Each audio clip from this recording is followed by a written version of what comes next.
I think on one of the betting sites, betonline.org, says the Lions are just favored to win 3 games in 2020. I'll talk about the schedule later tonight. Hopefully I'll have the time to break down the schedule. If not, I'll try to get to it at some point this week. Don't forget, I actually finished the podcast for the Detroit Pistons 2019-2020 season wrap-up. Hit the link in the description. I'll be sharing it on social media shortly. If I haven't posted this video yet, it should be up. All right, so let's get into it. Hit that subscribe button, bell icon button, share the video. They are favored to beat the Jaguars and Texans at home by 1. Texans at home, Jaguars, not sure where that game is. They are also favored to beat the Redskins by 5.5. And then they have a pick'em game at home versus Chicago. So they're favored to win only 3 games out of their 16-game schedule. It sounds like they play the AFC South this year, and the NFC, I'm not sure who all they play. But I know they play the AFC South, which is Tennessee, Titans, Jaguars, Texans, and Colts. So a lot of those games, it's decided, that they are the underdogs in, or about like 1 point or 2 point or 3 points. So there's a few touchdown games in there, but last year a lot of people got mad, including myself, when the ESPN little BPI index said the Lions would only win 2 or 3 games, whatever it was, and it turned out to be true. Not because they equated that Matthew Stafford would get injured, just it was a stroke of luck. Stafford went down, and Lions didn't win another football game before that, and they was competitive with Kansas City.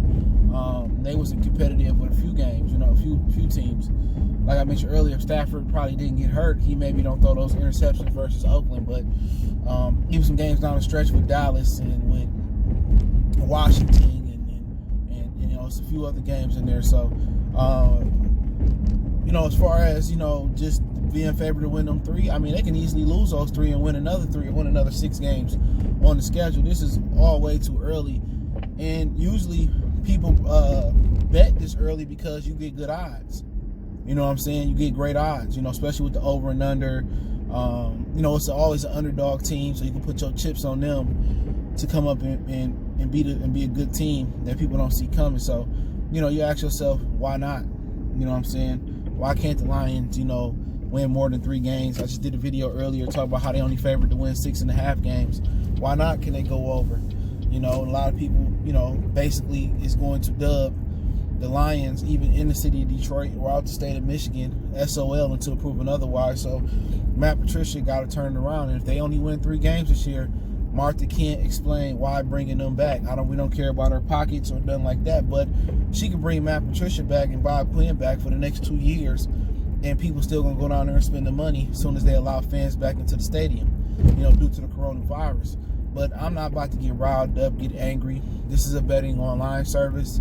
I mean, the Vegas books, they pretty much have the aficionados, but a lot of times the Vegas books are wrong. You know what I'm saying? They right in a lot of situations and they wrong in a lot of situations. But Jacksonville is the team that, they got to get some home games over there in London because they not selling out in Jacksonville. So Jacksonville really don't love football that way. And Jacksonville probably could be losing their team quick, fast, in a hurry. And, if you don't fill up the stadium, you don't come watch the team. The team haven't been consistently winners, but, then you face a problem of losing your team. So the Lions continue to lose, but they always the hottest ticket in town unless the Pistons or the Wings are doing well or the Tigers doing well. The Lions will forever sell out. If the Tigers, don't do well, that stadium empty. If the Red Wings don't do well, it's pretty much not as full as it was. If the Pistons don't do well, it's empty. The one thing consistent about the city of Detroit and its fan bases is they all support the Detroit Lions through the rain, and it ain't been too much sun, through the sleet and through the snow and all that stuff. They still support them, but I don't really not laughing at it because it's all too just premature. They haven't drafted nobody. We haven't been to camp. Somebody told me the other day, can't remember what his fan was. Oh, it's not too early. How is it not too early? If Aaron Rodgers go into camp and break his fucking leg, and they projected to win 9 games, do anybody believe that the Packers still gonna win 9 games? If Tom Brady go down in camp, is Tampa Bay still projected to win 9 games? If Patrick Mahomes, breaks his neck or breaks his back, are the Kansas City Chiefs still projected to win 12 games? Does Lamar go down? Is the Ravens still projected to win 12 games? It happens every year. Somebody get injured. Some veteran get released. Somebody gets suspended for what they done in the street. Somebody failed a drug test. Some player ain't the player that he was the year before last. They fall off. In football, you can get out your prime like that. Some phenomenal rookie from, Wishawood State comes out and they do great. He exceeds expectations. It happens all the time. So I don't understand why people will be so shocked. If the Lions, get a phenomenal rookie and he raised, come on, it's too early to be talking about. We ain't even done with the draft. You got undrafted free agents. You got veteran free agents. You don't even know where Cam gonna end up. You don't know where Jameis gonna end up. But the over and under win totals, I like to see over the course of time how accurate Vegas are, with those win totals. But I don't feel no disrespect. At the end of the day, the Lions, in the way they work in their organization, I'm not gonna sit here and defend it no more until they change. Until they show us they're not SOL. This offseason has been SOL. With the caliber of free agents they brought in, with not being able to develop cornerbacks where they don't have to pay for a true fine. Hey man, if you would have drafted right and got a good corner, Tease Tabor could have stepped in for Darius Slay. Bringing Danny Shelton in, come on, he's the backup. Hopefully you ain't planning on starting him. Rumors about them taking Jeffrey Okudah. Why would you take Jeffrey Okudah and look at your front line? It's garbage.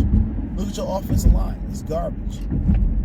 Look at the team speed in your front seven, the team speed on offense. It's garbage. You pay Desmond True fine. People say, well, look at the Pro Football Focus. Man, watch the film. If you watch the film, I guarantee you, a lot of times Pro Football Focus don't match up with the film. Desmond True fine is horrible. Justin Coleman gonna get any better this year? Only way he get better if they get a better push on the line. So it's been SOL the whole offseason. Their best free agent, Jamie Collins, they should have brought him in last year for cheaper. They waited a year later, where he's a year older, and overpaid him. Like I said last year with Trey Flowers, I'm not paying $80 million for 5 or 6, 7 sacks. I'm not doing it, huh? Okay, Jake? I'm not doing it, Jake. King Kong ain't got nothing on me. I'm not doing it, bro. Bob Quinn don't know football. He don't know personnel. I know more about personnel and football than he do. Matt Patricia can't coach. Look how he talks to his players. His players don't want to play for him. And now, since they don't want to play for him and accept the atmosphere that he's creating or the culture that he's creating in Detroit, it's his way or the highway. And Quadre and Darius Slay, two of our best defenders, Snacks Harrison, who never wanted to come here, they dancing. They're happy to be out of Detroit. So until they show me that they not SOL no more, I'm going to continue to give my hard opinion. That's the honest truth. I'm not going to sugarcoat it. Hey, if people don't like it, don't watch it. You show me where I was wrong at. If Matthew Stafford retired today and don't win a playoff game, tell me where I was wrong at, where they need to switch it up and try it again. They can't. I want to see the Lions do well, but they just don't have the leadership up top. They don't have the brass in the middle, and they don't have the personnel. But we'll see what happens. I like the offensive coordinator. I like the offense as far as bringing everybody back. So it's a lot of familiarity, with the skill position players. And you got to find a way to get in line and get some explosive players out the backfield and not wide. So, it's being favored in 3 games. Will they win 3 games this year? Unless Matthew Stafford go down, I expect them to win more than 3 games this year. I think 5 games keeps Matt Patricia and Bob Quinn here. I think the over and under 6.5, if they get to 6, they keep them here. If they get over 6.5, they're definitely coming back. So if they win 3 games, I see Matt Patricia and Bob Quinn being fired. I don't see any other way they can bring them back. But if they win over like 5 or 6 games, I believe they coming back. People say, well, Martha said play. I don't believe nothing Martha said. Martha can't even remember how to write her name probably. She old as dirt. Okay, but hey, I linked the article in the description. Lions only favored to win 3 games in a pick'em game. That's the favorite over Jacksonville, Houston at home, and Washington Redskins by 5.5, and the Houston and Jacksonville game is by 1. So they barely favored to win that game. That's really a pick 'em, and their pick 'em game is versus Chicago at home. So we'll see how the schedule pans out. The schedule will be released May 9th, but I will probably break down the schedule tonight. Hopefully it can be tonight. If not, I'll try to pick another day when I'm free. So I'm just going to break down the opponents they play, and then when they slot the scheduling on May 9th, what days you'll see them play. I don't expect the Lions to have any primetime games or important games outside of Thanksgiving based on what happened last year and based on not having the Calvin Johnson, the Barry Sanders, or a star on the team. So there's no real stars on the team. So I don't anticipate them landing any Monday night, Sunday night games. So, and I remember it was the Detroit Lions player says that I'm happy that we don't play on Monday night. I'm like, wow, what? I'm just tell you, it's some years ago. I can't remember who it was. I don't like playing on Monday night. Who don't want to play in prime time? And that just lets you know the SOL atmosphere is real. But hey, appreciate the love, support. Don't forget me on Facebook, Instagram, Twitter. Reach out to me there if you got business questions, inquiries, sponsorship, video requests. Quickest way to get in touch with me is Twitter. DM me, let me know something, man. Appreciate everybody for showing love. Want to make a donation to the channel, Cash App, PayPal in the description. And don't forget, I'll drop that Piston podcast. The link's in the description. I got a Lion podcast, Piston podcast.